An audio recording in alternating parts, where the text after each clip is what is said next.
Welcome. The first kickoff 2021 year, our virtual date night. Wow. And I'm Steve Adams. And this is my beautiful queen, Stephanie. Yes, Butler Adams. I love her. With my wife. She's the host of Sistahs on Sacred Grounds, and we're about to take off. Let's do this, you guys. Let's have fun. Yes. Well, listen, we are excited to have you here tonight for our inaugural version of Couples and Conversations. We're couples. We talk. We need to have conversation, Absolutely. right? We need to have a conversation. So tonight is the first of a series of events that we are going to be hosting leading up to season 2 of Sistahs on Sacred Grounds. So we hope that tonight you will be inspired, that you'll be enlightened, that you'll have a little laugh, that you'll have a little joke. You'll be, is that really me? Do I do that? No, that's not really me. I don't do that. But, you know, and just take a break from all the hustle and bustle of your daily grind. We just want to, right? Yeah. And just have fun. Now, listen. Tonight, we ask the question, can you relate? Can you relate? Huh? Yes. Can you relate? Couples, can you relate not just to one another, but to other couples?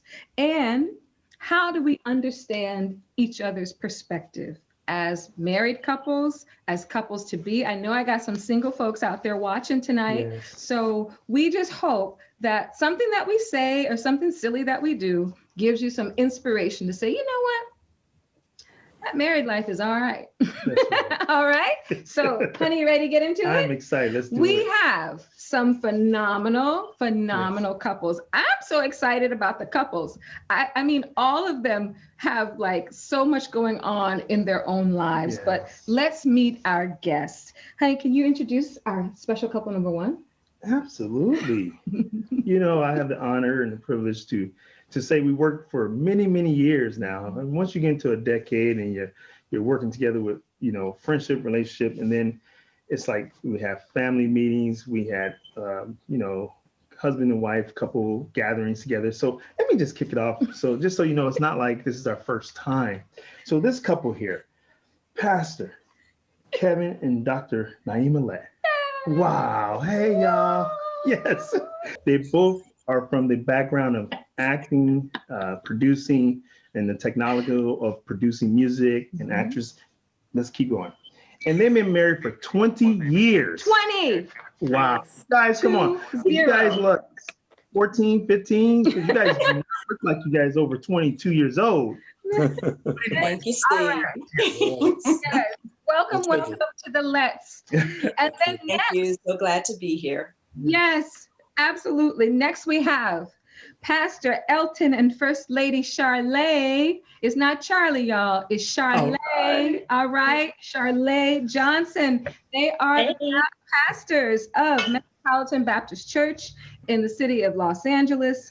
Pastor Elton is a senior pastor and also a community activist, a man of many different talents.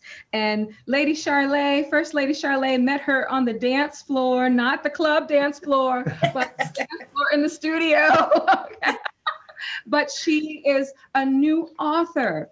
And hopefully we'll get to talk about her book, Storm Watch, The Sacrifice, the Survival, and the Supernatural. And they have been married for what? 9 years. Wow. Yes. Woo-hoo. 9 good ones. Now, this is our baby couple for tonight, y'all. They're the millennial couple. Okay. Now, we saved the best for last. Okay, drum roll. Oh. Wow.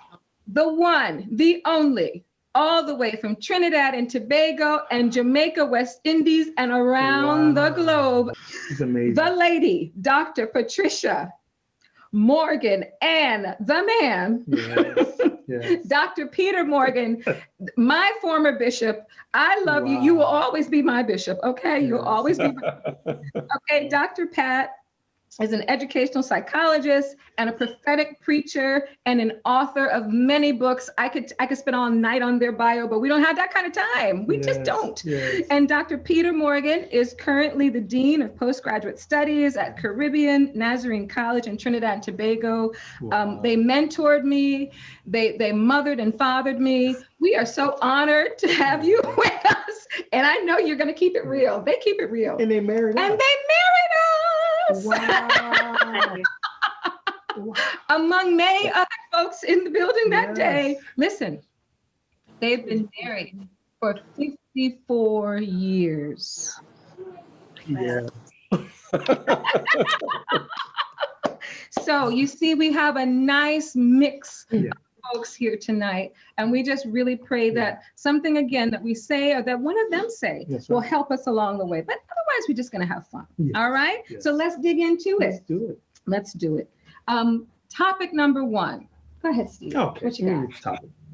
Understanding territory. What does that mean? Well, it means finance, property, and relationship.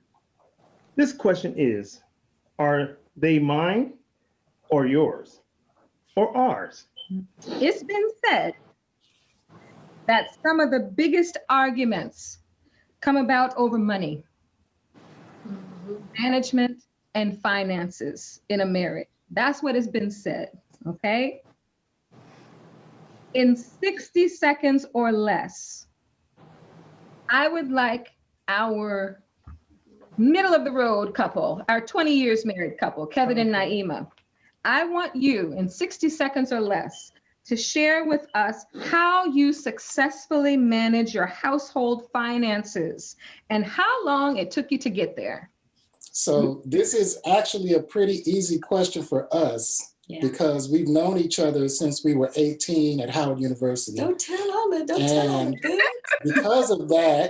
Because of that, once we actually decided we were going to get married, we already had a history of knowing each other, knowing each other's habits, kind of being without money and then being with some money and learning how to deal with that. So before we even said I do, we combined our accounts. So what was mine was already hers because we were planning a wedding. Yeah. So we combined the accounts and literally Kevin said, I will look for 2 cents. So he was like, if you want to do the budgeting, go ahead. Cause I will budget a checkbook at this point. I will budget the computer software, right? So the budgeting fell on me, but we combined everything. Now we also did credit reports ahead of time. My credit We was did. We both had good credit, but we did the credit reports and we laid everything out. We knew whatever debt was, whatever he had student loans, he paid them off. I mean, literally, it was just like we laid out everything before we got married. So we knew what we were getting into and there wouldn't be any surprises. And we had a plan for how to become debt free. Yeah. That is powerful. Powerful. Can I just ask that same question to Charlay and Pastor Elton? How long did it take you to get there? And if you're there, tell us, how did you successfully manage that money? Well, we haven't mastered it yet. We haven't perfected it yet. But right before we got married, same thing for us. We had a joint account together because we was planning for our wedding. I mean, we had that same account today. My wife had about 19 accounts before we got married at different banks all over the country. And I'm like, you don't need that many accounts. And so we just downsized. Now she has a personal account. I have a personal account through our credit union. And then we have a joint account where we handle all of our bills. So all the bulk of our money runs through our joint account. But she has her books. So sometimes her book money will go through her personal account if she want to do some special shopping, things like that. If I want to do my special shopping, I have an account for that as well. But for the most part, we're still trying to perfect the whole budgeting tool. We've done a lot better. We're going to purchase things, our home and cars and starting businesses. We got that stuff down packed, but it's just trying to really, do a little better with that extra spending. But we got a good system. That's powerful. Now, I was going to say to our father and mother of wisdom, I mean, are we on the right track with this thing? Are we doing the right thing? Dr. Peter, Dr. Pat, is this the way that we should do it? Or should I have my own private account? And he have his own private account. What is that all right or no? I think that they are on the right track. Okay. Yeah, the amazing thing is that when we come together, we do have stuff that belongs to us. This is mine, that is hers. But when we come together, we're actually coming together to say what is mine is yours and what is yours is mine. Now, I had a lot to gain from that because she had more than I did. And actually, what in our situation, for a long time, my wife earned a lot more than I did. You know, she was working at the university and so on, and I went and I taught somewhere else, and then I went into the church and was barely making it, and so on. But what was important was that as a man, I wanted to take responsibility and to be responsible for what was happening. It didn't matter where the money was coming from, you know, whether how much of it was coming from her, how much of it I was contributing. But I felt that it was very important for us to have a corporate account. And out of that, I would ensure that things like our rent or mortgage, you know, the car, and all the basic stuff was covered. That was really my responsibility. The things that helped to make us feel secure. Yes. That was my job, to make us feel secure. Yeah. Because Dr. Morgan, women want to feel secure. Yeah. That is, come on, ladies, nod that head. Nod it. Nod it. We don't want to have to worry our heads about, is it going to get taken care of? And we want to feel it in our heart that we can just breathe. And we want you to feel secure, that we're secure. And that's the piece that we get. So I'm so glad you said that, because we're going to talk about that security later. and a very important thing, which our other couples have indicated, is that we felt it was important for each of us to have our own accounts as well. But we signed on each other's account, you know, but we would say that belongs to you. Now, I found this was very, very important because, as I indicated, my wife was earning more than I was for many, many years. And I felt it was only fair and right and with respect that I would allow her to keep an account and to have a fat account if she wanted. You know, she had the tendency to, she saved, all of those things. And I was more concerned with capital stuff, you know, for our security, as I said. But fellas, I just wanted to tell you something too. Don't let her know. But one of the reasons why it's very important to let her have her own money is because when your birthday comes around, you don't want to have, I get nice gifts, you know. Yeah, and my wife, really, it is her joy to take care and to surprise me, you know. So that's kind of how we handle it. I just want to maybe talk to the wives. Indeed, first of all, I want to say that we met as university students. So we really had to put scholarship money together and say it's cheaper. And you're living in the hall of residence. I am this, let's just get together. And it was really cheaper to be married than to be living apart, you know? So that maybe really helped us with the whole budgeting business.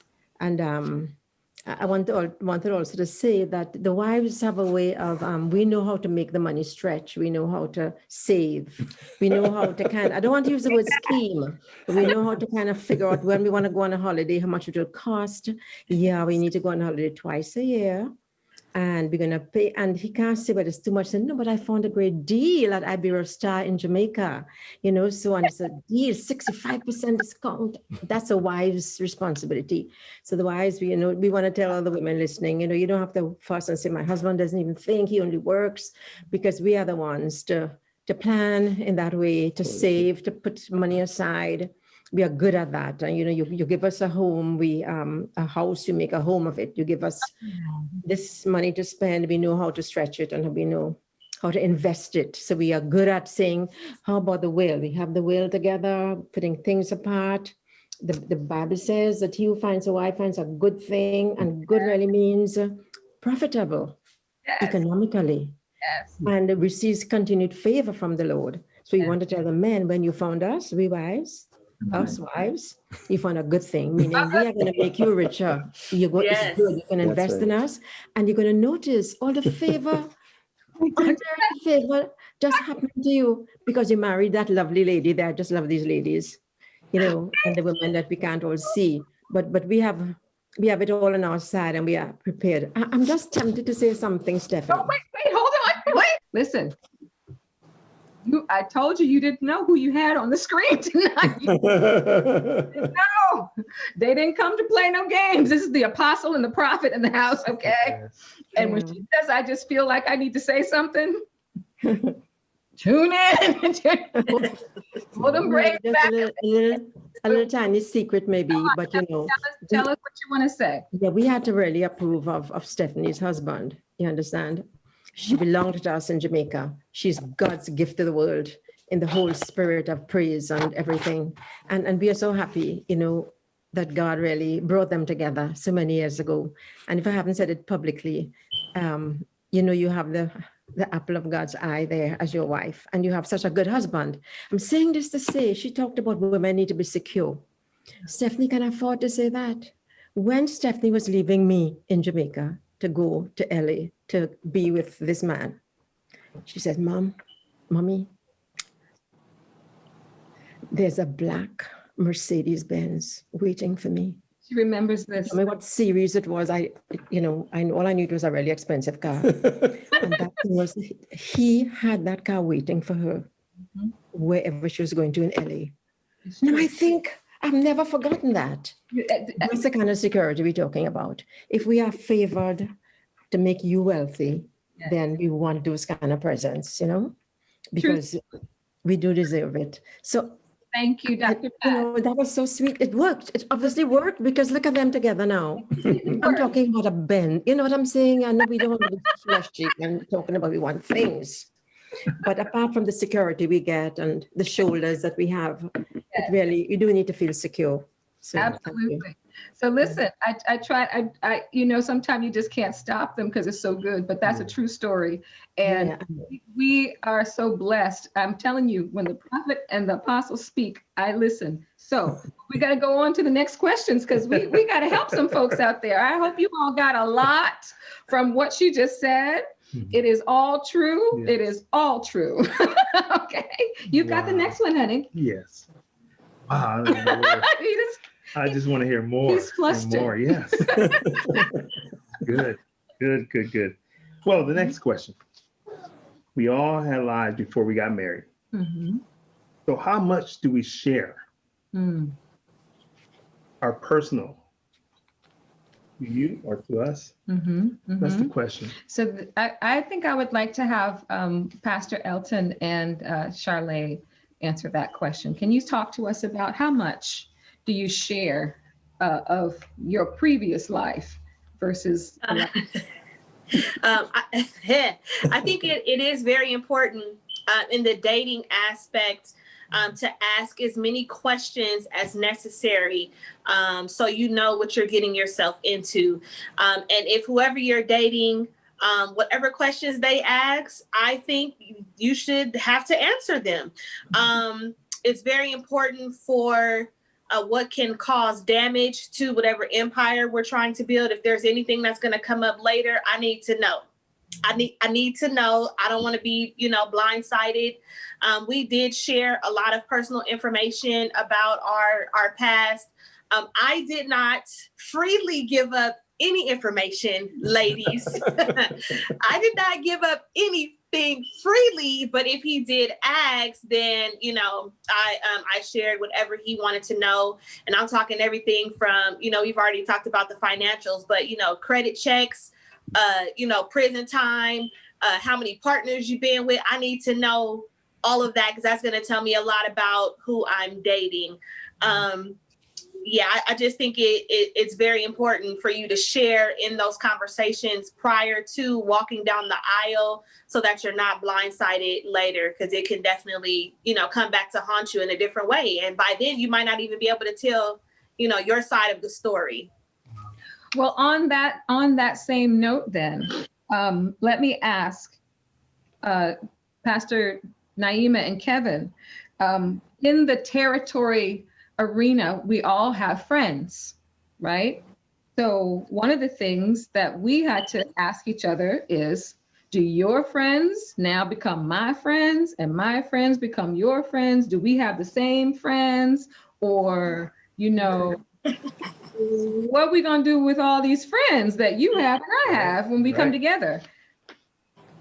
So this is kind of a yes and a no. There are certain people who are good for you, especially when you're a newly married couple. Right. That can encourage you and edify you and help you along the way. And then there's other people that are kind of like instigators that you kind of have to just cut them loose and let them go about their way.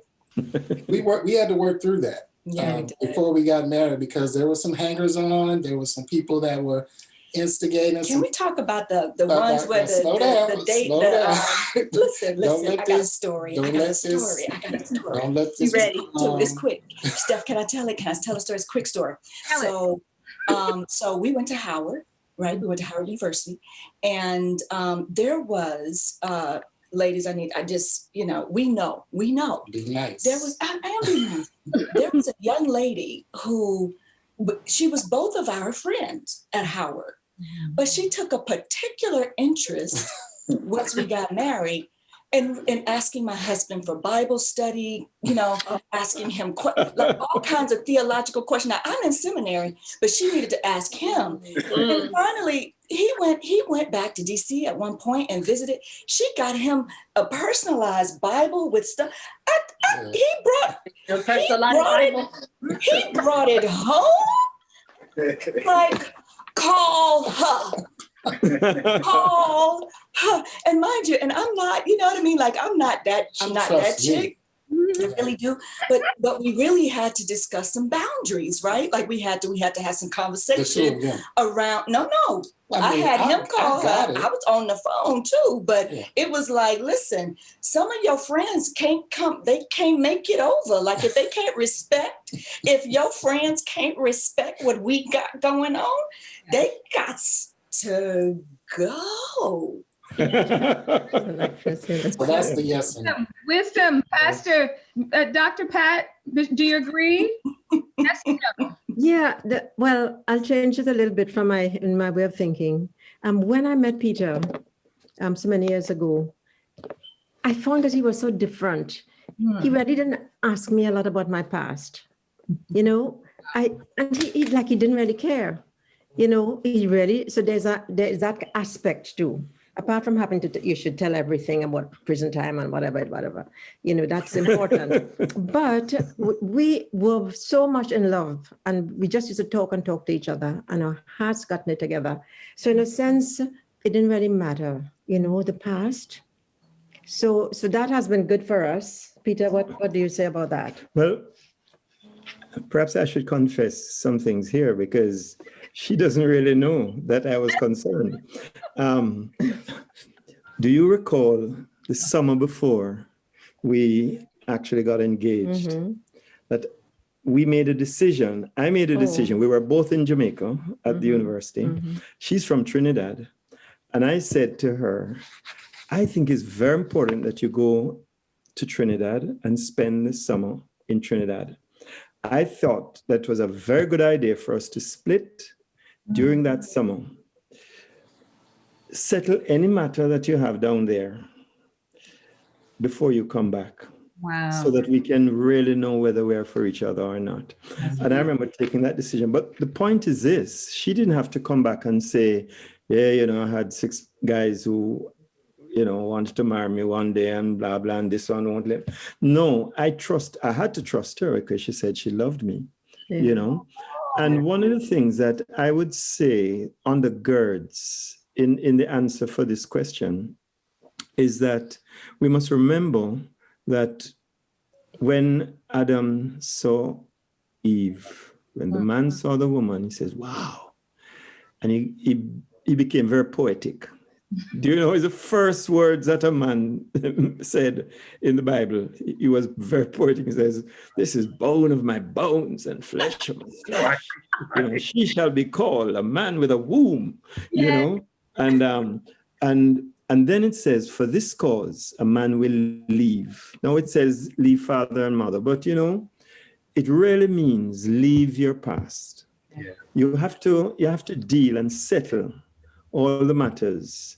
There are some relationships, not only father and mother, but there are some relationships you have to close. That's what Naima was saying. You know, we have to close some stuff. And we have to trust each other to do that, so that when you come together, you really become one, as the Bible says. And the final thing I will just say about that, therefore, is that when you really come together, and I think that both couples were answering this the way we think, when you both come together, all your old friends have to meet a new person. Mm-hmm. That new person is called, in our case, Mr. and Mrs. Morgan, you know, and therefore there is no guarantee that they will make it in this new setting. That's good. We have to relate together and determine together if this person is good for us, as Naima was saying. I don't know, did you say Naima is a dramatist? Because she really put that thing across a while ago. You know, she made it very clear, right? And Kevin remembers. Yeah. And so our friends, after we got married, had to be our friends. And, you know, we respected each other. I mean, there are girls that were very close to her. She needed them. They're guys. Men need men, you know. But we had to relate to, as a couple, with a new kind of face to the familiar and also to the new. And we got new friends, by the way. Yes. And as others of you have said, there are some guys you had to say bye, you know, because we respect each other and we respect the oneness that is a new person that has been born. Well, I think that is a beautiful spot to pause. And I mean, just the way that you put it so eloquently, it really gives you pause to say, gosh, you know, if they can't, whoever they were in your life before, if they can't respect the new person that they're meeting, which is one, the two became one.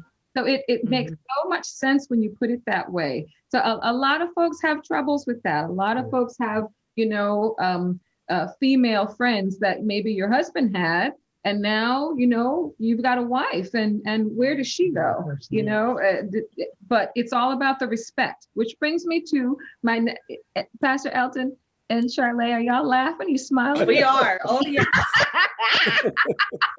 So we are going to read questions that are husband-related questions or wives-related questions.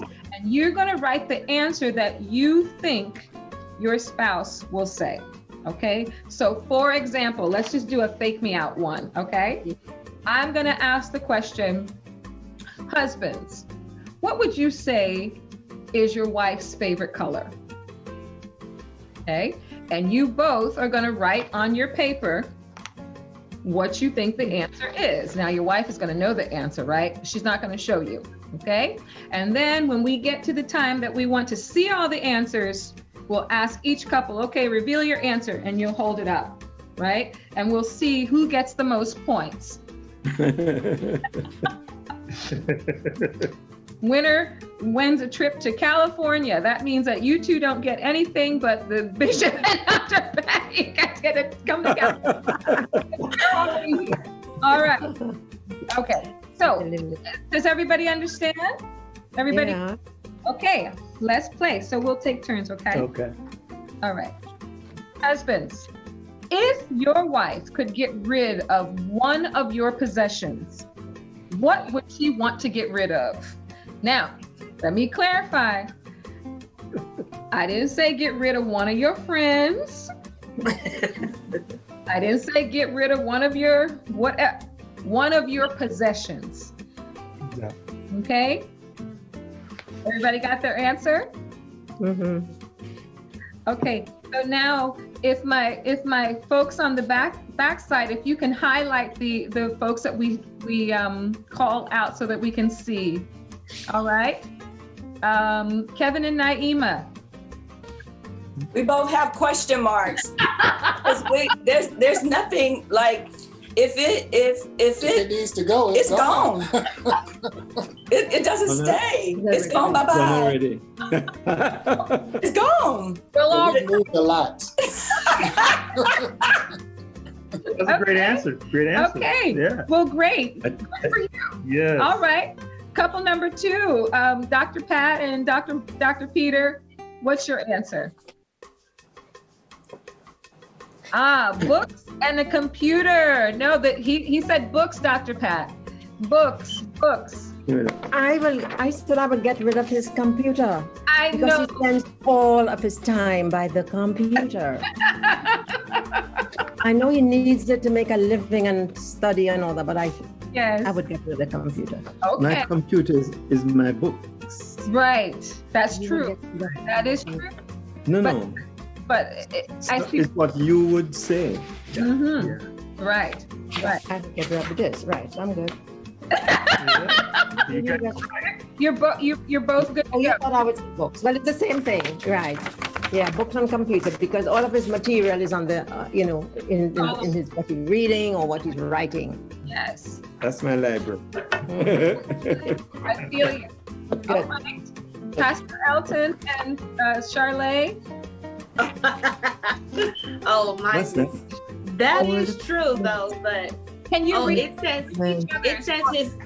his old plates from his apartment Yeah, he likes them. Oh, or his old suits that are way too big. They're not in style anymore. yes. Oh, What does he say? he said.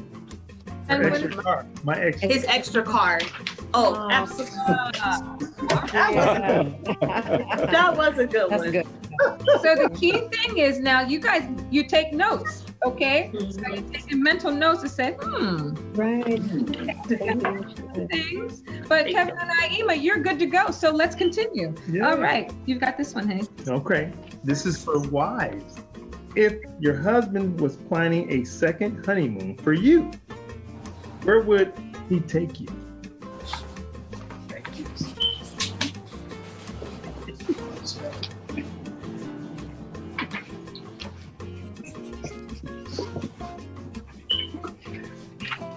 Aren't we supposed to hold it up?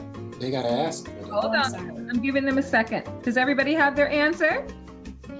Okay, let's start in the middle this time. Dr. Pat and Dr. Morgan. Iberostar Jamaica. Ah, they both said it good. Yeah. Let's go. Sure. Listen, we second that emotion because Second emotion. we went and we loved it. Love it. Yes. Oh my goodness. Oh. Okay, that's a good one. All Yes. right, Kevin and Naima. Hawaii. Yeah. Are you Good job. All right. All right. All right. Come on, Charlay and Elton. What did you say? It's our light. I think our light is there we go. Yeah, mild. Is that Mild. oh yeah, the Valdez. You both said the same thing? Yeah. Yeah. Yeah. Isn't that Everybody something? gets the point. This is Everybody gets fantastic. the point. You know what that tells us? That you've been talking about these things. These are and things that you're ready to do. This is fantastic. All right, Oh. just one more, and then we're gonna move on. We're actually gonna take a quick stretch your leg break and music break. All right, but just a few more. Okay, here we go. Wives, if your home was on fire, after saving all the members of your family and any pets, what would your husband save next?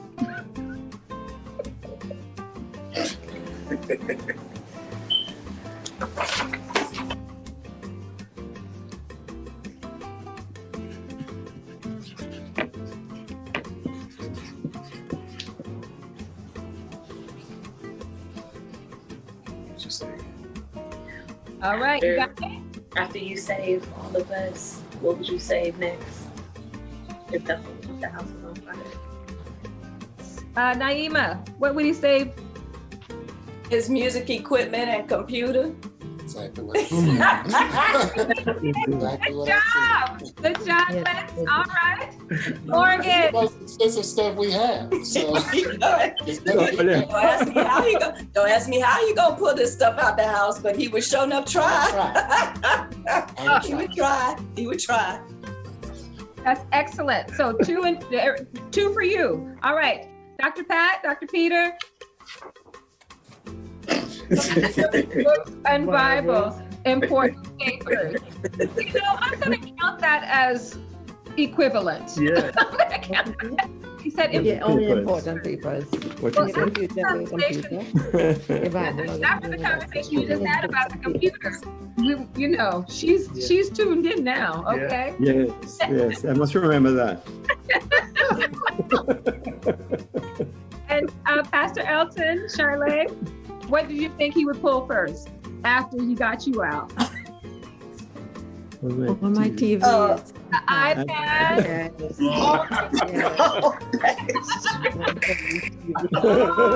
It's TV Fort Smith. watcher. All of them. You don't carry all of them. Lord. Find a way. Oh my goodness. Okay, this last one is a really good one. I want to hear from. All right, for the wives. Yeah, let me go ahead and read this one out. All right, for wives.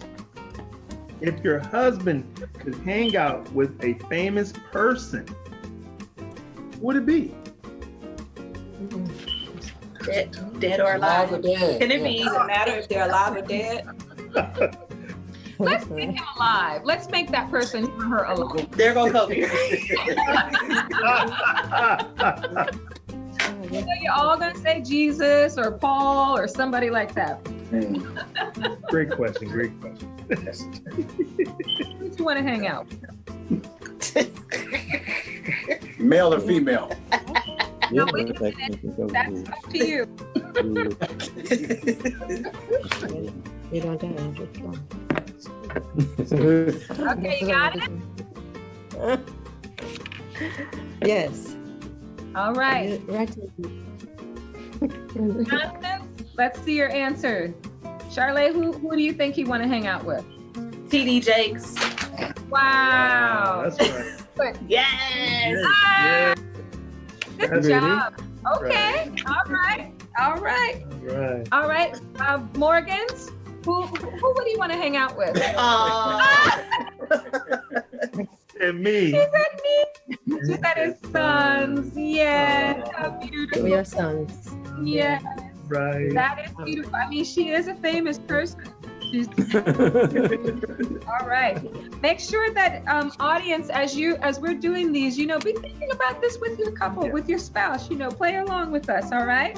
All right. And then Kevin and Naima. Naima, who you think Kevin would want to hang out with? I said Stevie or Q. Quincy. Stevie or Quincy. What'd you say? Stevie Wonder or Quincy Jones? Oh, yeah. Nice. Aww. Yes. How are you That's guys? good. Is it a mind meld? What are you doing? We've known each other. We've known each other since Kevin we is were like, kids. Excellent. Wow. Well, We've talked a lot. I must say that you all have been really good sports in this little activity, and I hope it got your brain moving a little Yeah. bit and thinking, how do I know my spouse about just little things? You know what I mean? Our second question for tonight. Are you guys ready? Yeah. All right. So this is what we want to do.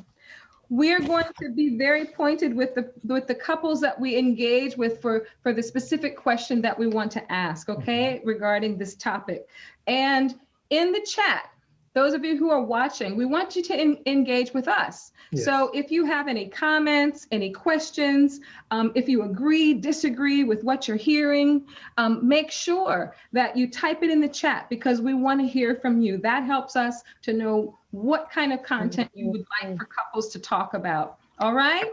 All right, let's get started. So tonight, topic number 2, This is a good one. We call this, I heard what you said, but not what you meant. I heard what you said, but not what you meant. So the question is, do we need a mediator or an interpreter? So now, couples, we want to explore the sword that so many couples live and die by, communication, right?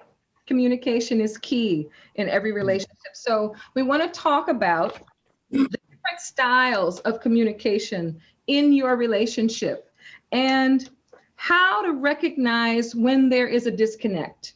Okay, we know that it's not peaches and cream 24/7, you know, and communication again is so key. So I'm going to ask Steve to start off with the first question, and I would like for you to give this question to, let's start with Pastor Elton and Charlay, our millennial couple for tonight. Describe your spouse communication style as you have experienced it over the years. Okay, so husband first, then wives can answer that question. Repeat that question. You got it. Waiting a little bit. No problem at all. I'll go slowly. Don't get me in no unnecessary trouble tonight. Correct. It's Happy Friday. Describe your spouse communication style as you have experienced it over the years. My wife is a really good communicator. And what I learned early in our marriage and even our relationship is she likes to process things. She listens, and then she needs to process it. She don't like to communicate when she's bothered or irritated. Doesn't work out too well for me. But I'm the kind of guy, I want to talk about it. I want to discuss it. I want to resolve it, get it out the way. But she needs to process it. And so it takes time for her to receive the information. She doesn't like to rush into conversations. She wants to spend the time to really, break everything down before she properly communicates what needs to be communicated. And I've got better with listening because as men, we struggle in that area with listening.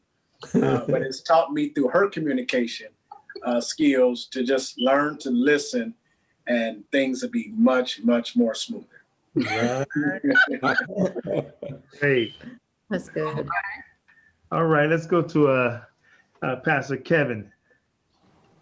So my wife's communication style is fairly simple. She is direct and to the point. In fact, that's how we first met. I knew that she was a very direct person when we first met.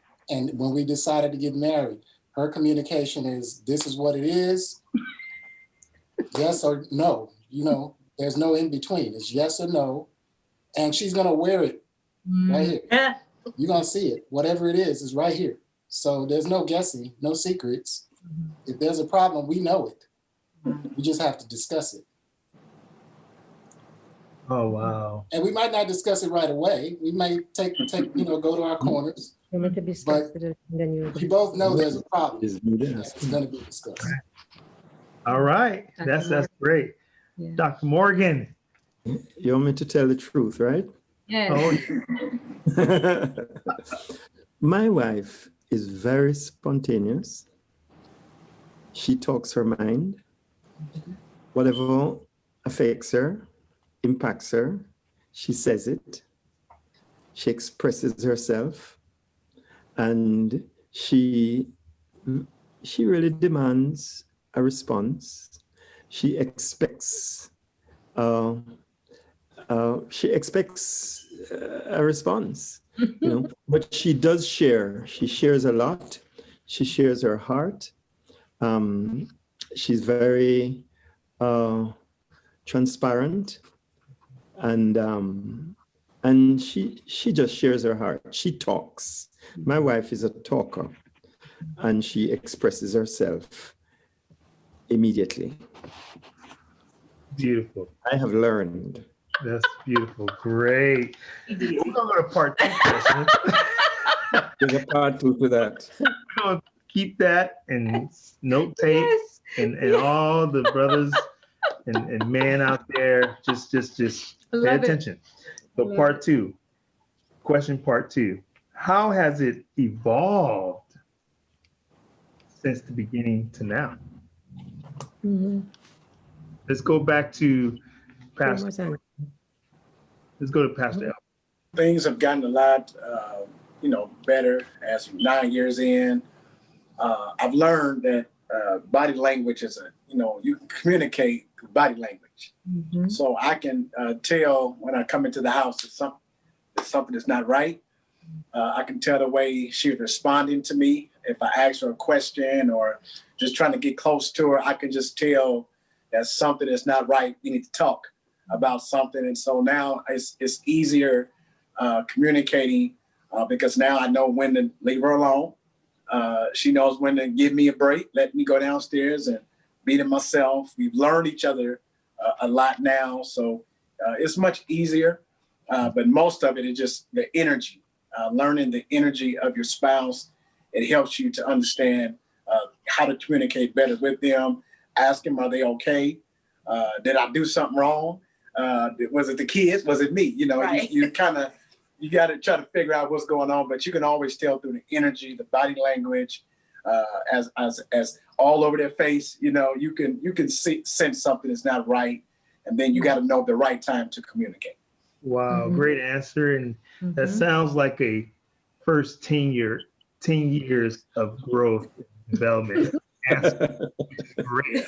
I know right when we turn over to our next couples, with their 20 and 50 years, we'll see that dynamic. that like I just like to say that. Great. Let's just go straight to the top for 50 years of marriage, Dr. Morgan, and then we'll go to Pastor Kevin. So let's just hear how you would answer to that. I have learned to value emotions because sometimes, the way some of us are as men, and certainly I am, I rationalize everything and I work it all out and I say, but that don't make sense. But it doesn't have to make sense. The point is that it is important to her because that is how she feels and that is how it has affected her. And therefore, I have learned, it's a hard lesson to learn, but when you have learned it, it becomes part of the maturing of your person as a man, but also of the relationship. So I value what hurts her. I value her opinions and her views, whether I agree with it or not. And I have learned to listen to it. And, as Elton says, you then learn over a period of time how and when and if to respond. Because sometimes I go downstairs as well and give time. I just have to grab around that phrase and pull it out. Say that one more time. You value what hurts her. Yeah. What do you? Well, I had to learn that. I had to learn that everything is not solved in cognitively or in the mind or in the brain or rationally. If this thing has affected her, then it is valuable enough to listen to her and to address it. Whether it's addressing something that has to do with our relationship or whether it has to do with other person's invasion in her life or the children, the fact that her heart and her emotions are affected is enough for me to give priority to what she has said and how she has said it, and then to think and to consider what then does she need in order for us, not she, but for us to address the situation. And sometimes it means I need to change, or I need to shut up, or I need to change to do something else, or provide something, or go and thump down somebody, But I really will do it for my wife. because I believe that every part of who she is, not only as you know, she's well educated and her brain works, but I can tell you what works even more critically is her sensitivity, her spirit, and her emotions. And I have come to value that very, very much. Yes. Wonderful. Thank you so much for recapping that and explaining That's beautiful. That. Yeah. That's beautiful. I mean, I wish we had more time to dig deeper into that. We'll have to do that on our next series, because you're speaking right into the hearts of us. I know you're speaking to us, and the couples who are listening. And just, yes. Pastor Kevin. And Pastor Kevin, I'm sorry. I wasn't going to forget about Kev. Okay. I just wanted to say that just the way that you've put it, wives appreciate that. Thank you, Dr. Morgan. Yes. Right on. Pastor Kevin. So here it is. For me, how I've grown, how we've grown, I believe that we have both learned to be more patient with each other over the years, almost 20 years. And when we argue, when we disagree, my mindset cannot be that I'm trying to fix it or that I'm trying to focus on getting my point across as much as it is me trying to listen and understand. It's important to be understood, but I also have to focus more intently on understanding before being understood. And we've worked hard to do that. It's a process. It's not something that just happens. You have to practice it. Yeah. And we learn how to practice that and give each other space to hear and be heard. That's good. Can I just read the quote, one of the quotes that we wrote down on communication? It says, that's what you're saying, Kevin. We must listen to hear and understand. And I wrote down, healthy and successful couples try harder to understand than to be understood. Very because good. if you're always trying to explain yourself and not just, understand the situation at hand, you fall into what we're going to talk about next very quickly is conflict, right? So we all deal with conflict in communications. And let me just add to that, because I have here what I wrote is that understanding this, our dear brothers, is that sisters, you must all be quick to listen, slow to speak, and slow to get angry. Those processes is so vital to the outcome of the end of the night, because it's day by day we work at it. So it's not next year, it's not a 5-year strategy plan, it's not a 10-year strategy. It's every single day. Daily. 24 hours is what you're working on. So that's a really, in the book of James, that's a very, very good verse there. Chapter 1, verse 19. So chapter 1, verse 19 in the book of James. Awesome. So this communication piece, again, we could go on for hours about this, because again, a lot of couples and just relationships, whether you're dating, communication, if you don't have it, you're not going to survive, So as I think Dr. Morgan, you mentioned, we like to talk. Women are conversationalists. We need that. One of the things we need is conversation, And so wives, how important is chemistry in the home? How important is chemistry? Is it important to you or not? Just real quickly, this is a lightning round. Who says it's important? Raise your hand. Can you define chemistry? You're talking about like if we like each other right now? Chemistry. Or sexual chemistry? All of it. The vibe of the house. Vibe of the house.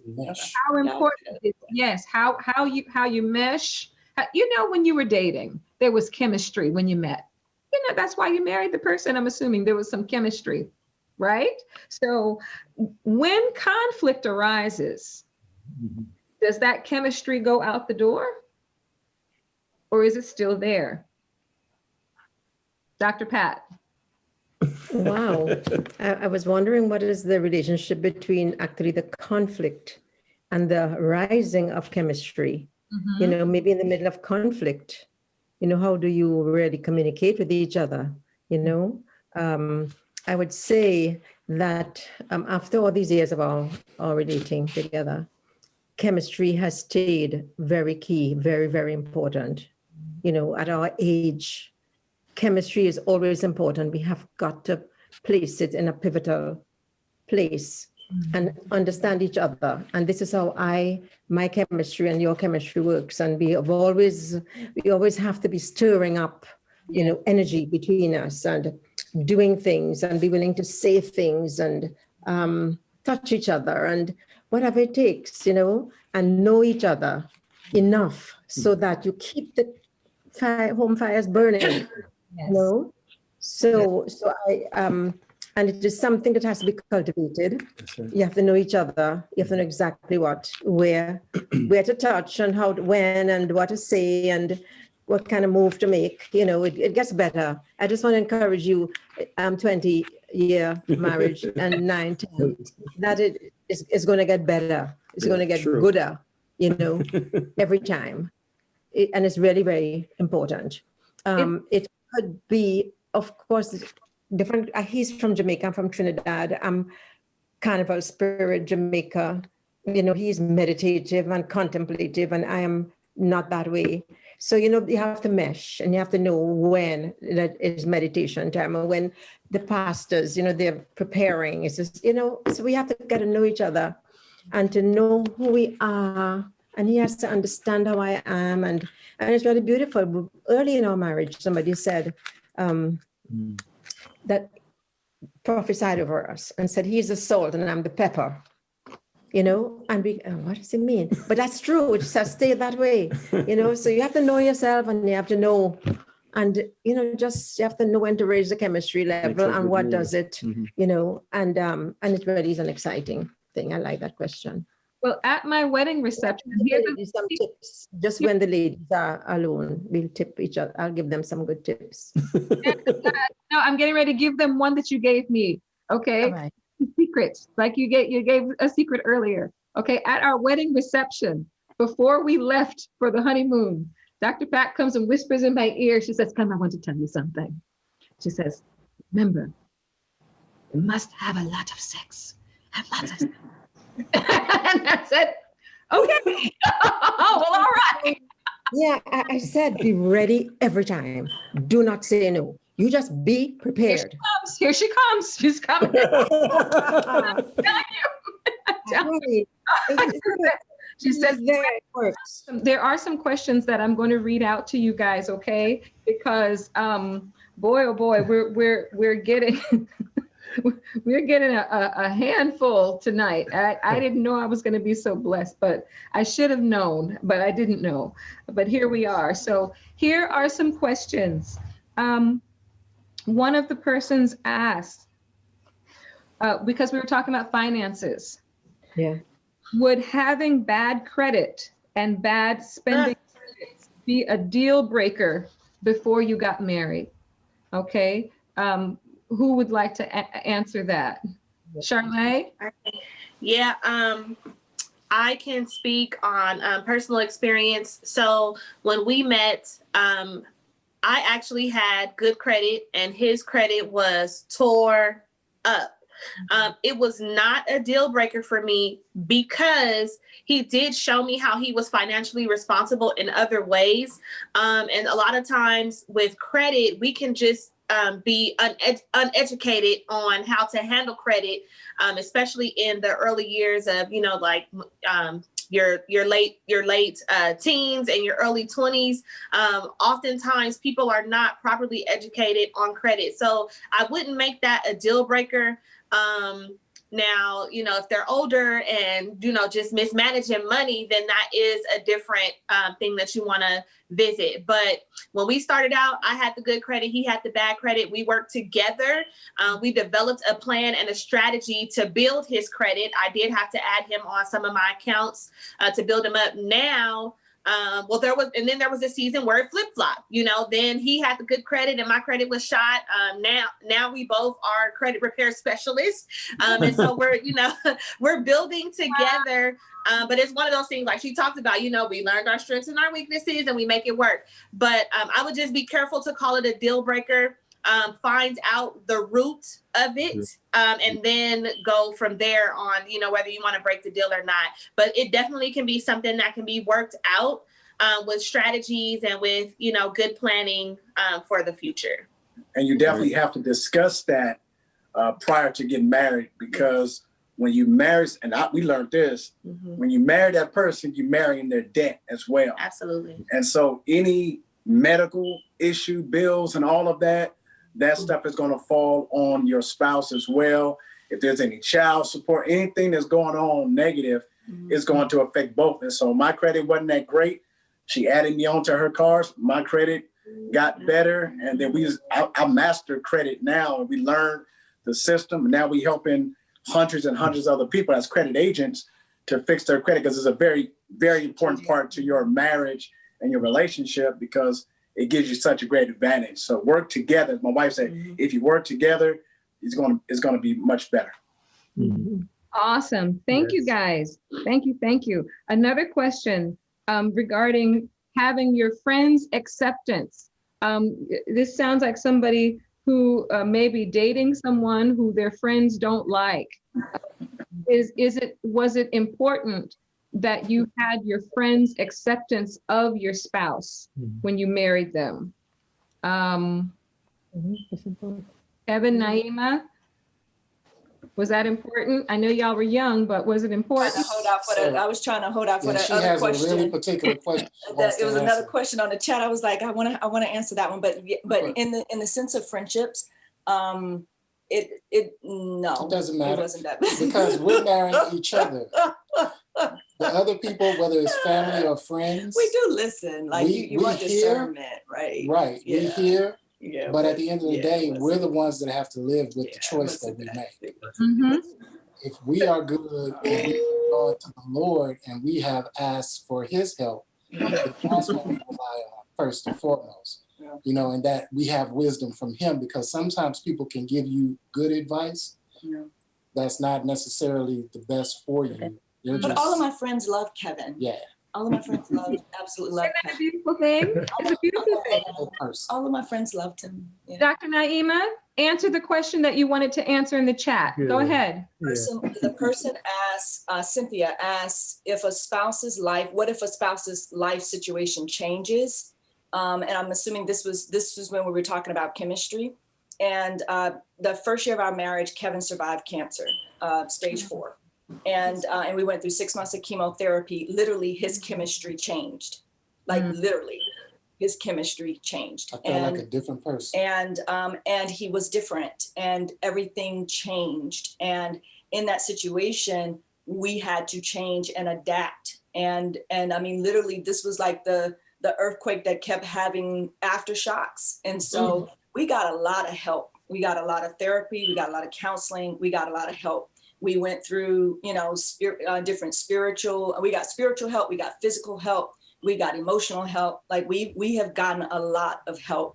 And so whatever resources we have been able to use, we have used them to get help in this area. So, I mean, that's the original, when you asked the original question about chemistry, I had to think for a second, because I was like, like chemistry, literally thought like the physical, like it hasn't always been there, but we have always still made the choice to love and like each other, right? So in the times where physically we may not have been connected because of the chemical issues, we still were able to, we still had a connection because we were the best of friends.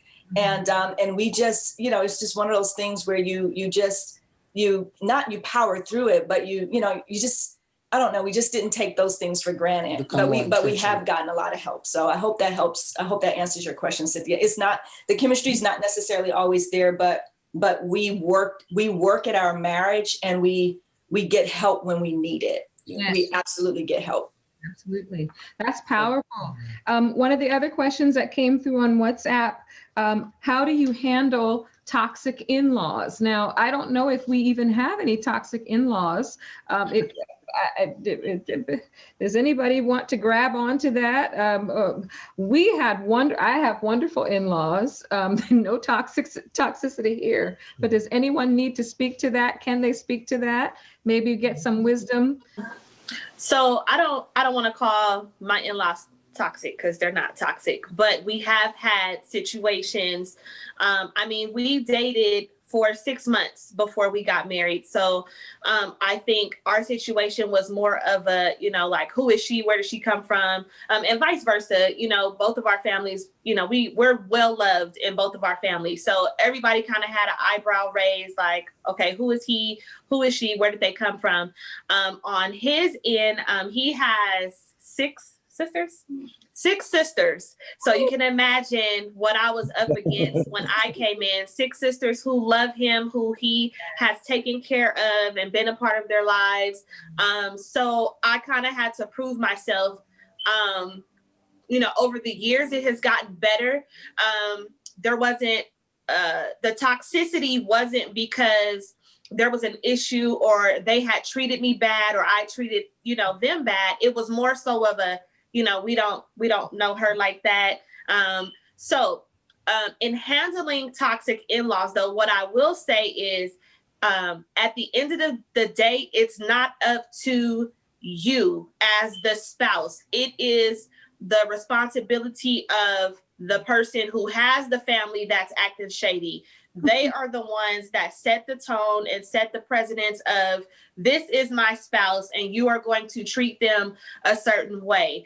I did still have to stand my ground, though, in certain situations and make sure that they knew I'm not the one. But there's not a lot that you need to say. It's on the spouse that's related to the toxic people to let them know that I have made this choice to marry this person. I love this person. This is now my family, and you will treat them as such, or there will be changes in how I interact with you all. Wow. 100%. That sounds tough, but that's literally, you have to address it up front, because the longer you let it linger, the worse it can get, and then the things just start. Mm-hmm. Yeah. Wow. You don't want to let it go. That's good. Really good. Yeah. that ought to help somebody out there. Okay, this is our closing round. Again, I want to say thank you for everyone just tuning in, for your interaction. Yeah. I mean, I'm so full. I really, really am, because I'm thinking about the voices. I'm thinking about your voices. I'm hearing it in my head even now, and I know that, we haven't shared, we're answering the questions as we go along in our head. We're answering for ourselves, going, but it's so powerful to have you just sitting right in our living room with us. Yes. So just on a light note, okay, I'm not going to tell you to put your blindfold on, but I want you to close your eyes. And this, okay, very, very easy. This is a couples challenge. You might have seen it on TikTok, right? Okay, Oh, yeah. So all you're going to do is you're going to point either at your spouse or yourself if this question pertains to you, okay? If it pertains to you, or who you're going to answer, it's either one or the other, okay? But don't look at each other, okay? Are your eyes closed? I can't see. Are your eyes closed? Close your eyes. They got it closed. All right. Remember, you're going to point high so we can see who you're pointing at. Either point at your spouse, point at yourself. Are you ready? Yes. I love them. Okay, here we go. Who's more likely to talk to strangers?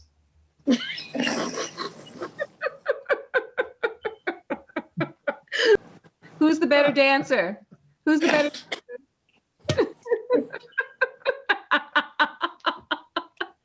Here, honey. Who controls the remote? The TV. Oh. Television. Are you supposed to look up? Who is the first to apologize after a disagreement?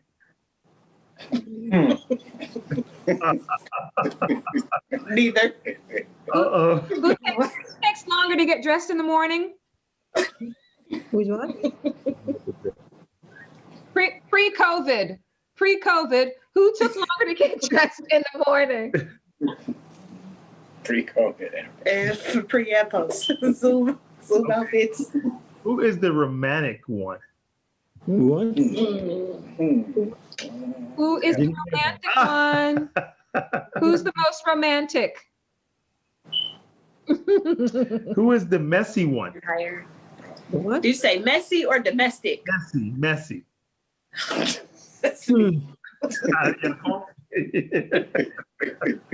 Which one of you is a social butterfly?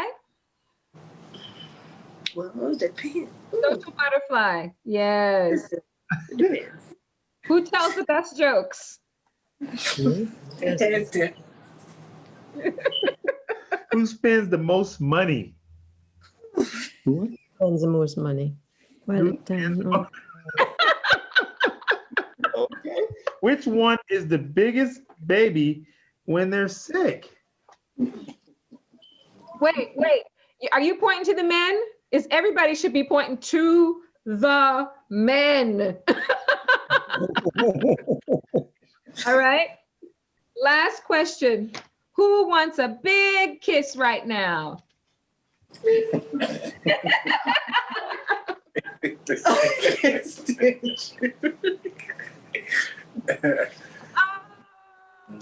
Great. Yes. Yes. Good job, you guys. Oh my goodness. Thank you all for No. I want to know the answers she gave. I'll have to buy the video. Gotta roll it back and see. Yeah, go ahead. Dr. Pat and Dr. Morgan, both of you were pointing at each other pretty much all the time. You're not on the same page with all of that.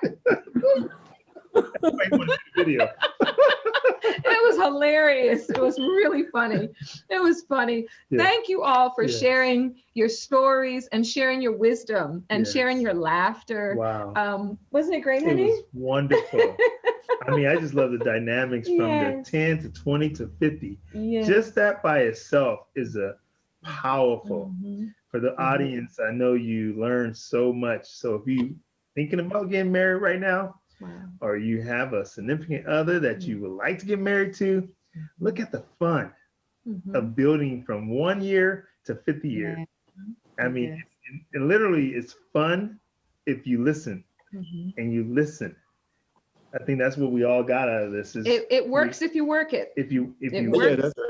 That's it. Okay, it works if you work it completely. And so we want to remind everybody of some of the great things coming up. Please visit our social media pages. Go to sistersonsacredgrounds.com. You'll see some of our episodes from season 1 there. You'll see our podcast, which will be launching in April. Visit our Facebook pages at Dancer and Me and Long Beach Unity Festival. We're still doing so much, even post-COVID, doing so much in the community, and we want you involved.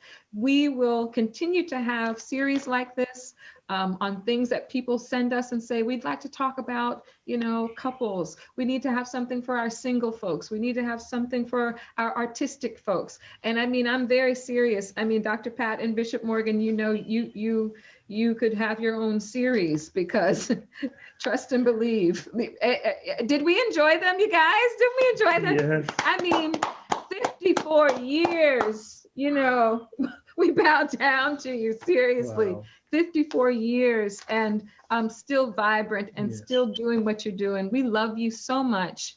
And thank you all. Thank you for watching. Thanks to Artery Media, the team that is holding it down for us behind the scenes. Shout out to Melissa and the team. Thank you, thank you, thank you. We love you all. Continue to leave notes in the chat. If you want to reach out, can you guys just shout out, Naima and Kevin, shout out your contact information and go right down. How can people get in touch with you? Yes, at Hope in the Hills or at Dr. Naima Lett or at Kevin Lett, social media. If you look in, type in our names or on social media, any one of those, you'll be able to find us. Beautiful. Wow. Pastors, Elton, Charlene? You can on Facebook, Elton Johnson, Charlene Johnson. It's Charle. It's easier to find him than it is to find me. Also, our for the church, Metro BCLA, METRO BCLA on Instagram and on Facebook. Beautiful, beautiful. And Morgan family, how would anyone get in touch with you to invite you to speak, to have more wisdom coming from you? How do we get in touch with you? Well, there are two ways. One is Good Life Ministries, Good Life Ministries. And the other Which is Colin Morgan's ministry. Yeah. So Colin Morgan. Yeah, he manages us. Colin Good Life Morgan. Mm-hmm. Yeah. And then petermorganglobal.net. petermorganglobal.net. Wonderful. So I just want to say thank you again. We can't thank you enough. Sure. This has been wonderful. You all enjoy the rest of your weekend. Make sure that you make it a real date night. Yes. A real date night. Hold hands, rub each other's feet. Dr. Pat told us, make sure you know when to touch and when not to touch and all that good stuff. And yes. God bless you. We love you. Have a great night. Okay. Thank you for having us. Absolutely. Okay. Wonderful to see you. You guys. Bye.